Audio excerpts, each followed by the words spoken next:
urifuza perime hera kuri provisoire usura urubuga rwacu kwihugura akadomorwa hanyuma ukora ibizamini byose wifuza ihugure nk'umusirimu. Reka tuguhe ikaze mukunzi wacu hano ku rubuga rwa Today TV tukugezaho amakuru agiye atandukanye abera hano mu gihugu cy'u Rwanda ndetse no hanze y'u Rwanda. Ni amakuru arimo kuvugwa cyane muri kano kanya, ariko mbere ho gato reka tugusabe urebe hasi gato video urimo kureba, urabona akajambo subscribe kandeho tugerezeho gatoya, urabona akamenyetso kameze nk'inzogera nako gakandeho kugira ngo ujye dukurikira umunsi ku wundi. Reka tugushimire wowe, tunagusuhuze wowe mu diaspora uri hanze y'igihugu cy'u Rwanda, uri mu bihugu by'amahanga, ukaba wumva ururimi rw'ikinyarwanda, uri muri Amerika, uri mu Bwongereza, mu Faransa, muri Austria ndetse n'ahandi hagiye hatandukanye. Reka tuguhe ikaze. Ni amakuru arimo kuvugwa cyane muri kano kanya, aho imbangukiragutabara yari itwaye umurwayi irimo umuforomo wari ubaherekeje, irimo umurwaza, irimo umwana mutoya ndetse n'umushoferi. Nk'uko mubibona kuri screen zanyu, yakoze impanuka ikomeye cyane, ariyo tugiye kuza tukubwira gatanu kuri gatanu, ariko twihanganisha ababuze umuntu, ariko tunihanganisha bariya bakomeretse mu buryo bukomeye cyangwa se bagira ikibazo gikomeye muri izi modoka, muri modoka yakoze impanuka. Reka rero tukugezeho aya makuru mu buryo burambuye. Ku gicamunsi cyo kuri tariki 23 Kamena 2024 mu murenge wa Kibumbwe, akagari ka Nyakiza, umudugudu wa Zigati, habereye impanuka y'imbangukiragutabara y'ibitaro bya Kaduha. Yarikuye umurwayi ku kigo nderabuzima cya Kibumbwe, umushoferi wari uyitwaye ahita ahasiga ubuzima. Iyi mpanuka yabaye ahagana saa 8:30 z'amanywa, aho umushoferi witwa Nzabahimana Eri w'imyaka 33 yarakuye umurwayi ku kigo nderabuzima cya Kibumbwe aherekejwe n'umuforomo ndetse n'umurwaza wari uri kumwe n'umwana muto w'umwaka umwe. Amakuru rero akomeza avuga ko bakigera mu mudugudu wa Zigati, imodoka yataye umuhanda maze ihita icurama mu ishyamba, ndetse umushoferi wari uyitwaye ahita ahasiga ubuzima cyangwa se yitaba Imana. Mu kiganiro na Igihe dukesha iyi nkuru, umuyobozi w'ibitaro bya Kaduha Dr Kagimbangabo Jean Marie Vianney yemeje iby'aya makuru, gusa avuga ko Imana yakinze ukuboko mu bantu 5 bari muri iyo modoka, umwe gusa niwe wapfuye, abandi bakiri bazima ndetse bameze neza. Yagize ati uretse umushoferi witabye Imana, abandi bameze neza. Umuforomo wari uherekeje umurwayi, umurwaza ndetse n'umwana w'umwaka umwe, bose bameze neza. Umuforomo n'umwana w'umwaka nta gikomere na gito begeze bagira ku mubiri wabo. Uyu muyobozi yakomeje avuga ko kugeza ubu ngubu bataramenya icyateye impanuka, gusa avuga ko polisi rya Nyamagabe rishinzwe umutekano wo mu muhanda yageze ahabereye impanuka, bakaba batangiye kubikurikirana ngo bamenye icyayiteye. Yaboneyeho kandi kwihanganisha umuryango w'uwitabye Imana ari mu butabazi. Yagize ati twihanganishije umuryango wa nyakwigendera witabye Imana, rero Imana imwakire. Ubusanzwe mu karere ka Nyamagabe mu murenge wa Kibumbwe, Kaduha, Mugano ndetse na Musange ni hamwe mu hantu hagaragara imihanda mibi cyane igoye kuyigendamo, kuko iba irimo ibinogo kandi iri no ku misozi hanamye, bikaba bigoye kurushaho iyo ari mu bihe by'imvura, kuko bwo iba yanyereye cyane. Abaturage batuye muri kariya gace ntibahwema guhora bakangurira cyangwa se batakambira abayobozi ngo bagire icyo babafasha mu kubakoreshereza imihanda, kuko iyi mihanda nibafasha kujya mu nce zigiye zitandukanye, harimo no kwa muganga.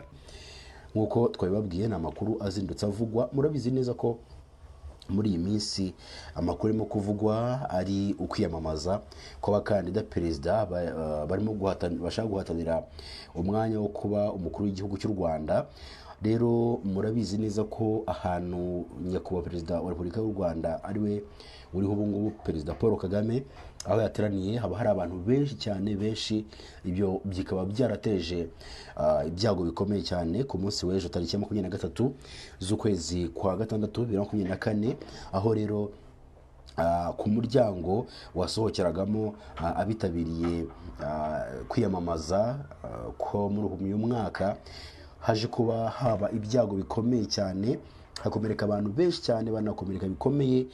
Bivuze ngo muri 38 bakomeretse, bane bakomeretse mu buryo bukomeye cyane, kugeza n'ubwo ambulance nyinshi zibazana ku bitaro bikuru bya Kigali, murabizi ni CHK.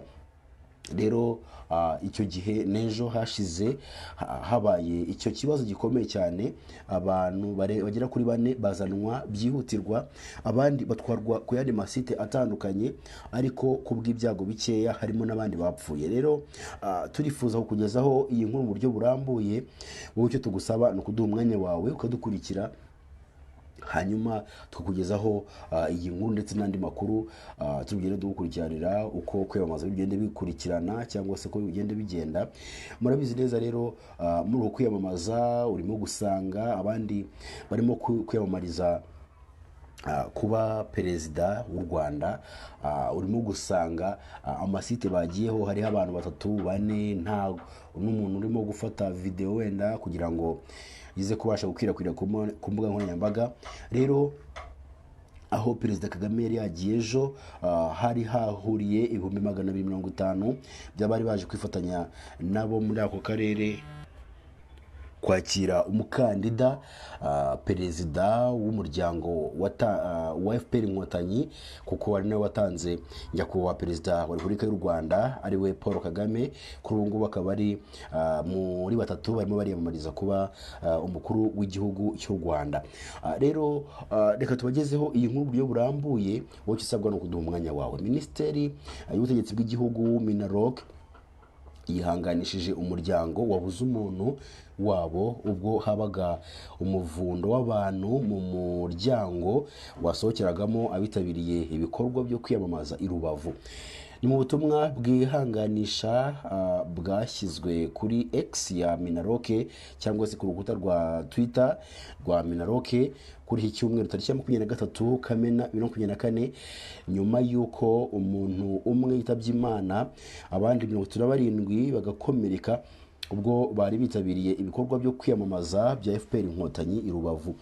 Minisiteri y'ubutegetsi bw'igihugu yagize iti turihanganisha umuryango w'ababuze umuntu wabo ubwo habaga umuvundo w'abantu mu muryango wasohokeragamo abitabiriye ibikorwa byo kwiyamamaza i Rubavu. Iryo tangazo rikomeza rivuga ko uyu munsi kuri site yo kwiyamamarizaho ya Gisa mu murenge wa Rugerero, akarere ka Rubavu, mu ntara y'Iburengerazuba habaye umuvundo w'abantu mu muryango basohokeragamo ubwo ndavuga bitabiriye ibikorwa byo kwiyamamaza by'umuryango wa FPR Inkotanyi. Ubu butumwa bwa Minaloc bukomeza bivuga ko ikipe y'abaganga yari iri kuri site yakoze ibishoboka byose, ariko kubw'ibyago umuntu umwe asiga ubuzima mu gihe abandi 37 bakomeretse. Minisiteri y'ubutegetsi bw'igihugu ivuga ko bakomeje kwitabwaho. Yagize iti ubu abakomeretse hafi ya bose bari kwitabwaho n'abaganga mu bitaro bya Gisenyi.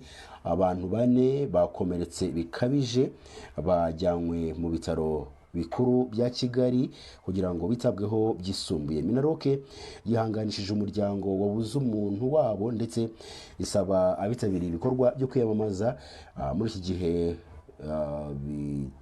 bitegurwa cyangwa se barimo kwitegura amatora gukurikiza amabwiriza bahabwa n'abashinzwe kugira ngo bubahirize umutekano n'ituze by'amatora cyangwa se by'abitabiriye ibikorwa byo kwiyamamaza. Site ya Gisa mu murenge wa Rugerero ho mu karere ka Rubavu, abanyamuryango wa FPR Inkotanyi baturutse hirya no hino mu turere tugiye dutandukanye harimo Nyabihu ndetse na Rutsiro, barenga 250 bari bitabiriye ibikorwa byo kwiyamamaza by'umuryango wa FPR Inkotanyi. Kuva kuwa gatandatu abaturage bo mu karere ka Rubavu bari bitabiriye iki gikorwa, bagaragara mu mihanda, haba mu munsi wa mbere wabanje, ubwo urumva habanje Musanze, hakurikiye Rubavu, urumva Musanze byabaye kuwa gatandatu tariki 22. Icyo gihe rero ab'i Rubavu bo batangiye kujya mu mihanda bagaragaza ko bishimiye iki gikorwa kirimo kirakorwa, bishimiye umukandida wabo w'umuryango FPR Inkotanyi. Rero ibi ngibi nibyo byatumye umuvundo wari uhari kumva bafifuza kubona perezida. Hapfuyemo umuntu 37 barakomereka, bane muri bo bakomereka mu buryo bukomeye, nabo bazanywe i Kigali.